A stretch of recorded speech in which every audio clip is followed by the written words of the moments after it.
В синьо в наказателното поле. Владимир Гаджев центрира балонно към далечната града. Там е Ромейн Ели. Той връща напрежението.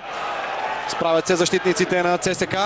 Атаката на Левски обаче не е приключила. Няма засада на Владимир Гаджев. Дръпна се на време. Гаджев след това центрира към Жоал Силва и това е гол! Левски повежда с 2-1 в края на срещата. Николай Митов е на седмото небе, а Жоал Силва оправдава своя скъп трансфер в синия клуб с може би най-важния гол, откакто дойде на Герена. Левски повежда на ЦСК с 2-1 след попадението на Силва.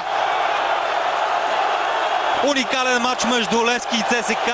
Страхотен гол на Жоал Силва в последната минута. Отдавна не бяхме наблюдавали толкова драматичен матч между тези два отбора. Така ще се върнат и феновете по трибуните, тези от към сектор Б. И синята половина са в екстаз. Трудно скрива и Тонев сълзите си.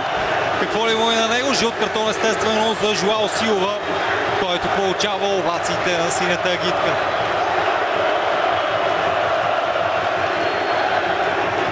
Имаше нужда от този гол Силва. Ето, че го вкарва. Много хубаво беше центрирането. Черни тръгна да боксира топката. Жоал Силва обаче го изпревари с глава. Гледаме този момент. Статични останаха защитниците на ЦСК, а и намесата на Черни беше от най-убедителните. Владимир Гаджев с голям принос за този гол. Много хубаво, меко центриране. Жоал Силва се промъкна между Иван Банделовски и Апостол Попов. Използва не до там убедителната намеса на Черни, който не прецени летежа на топката, изпревари го и е на път да донесе победата на Левски.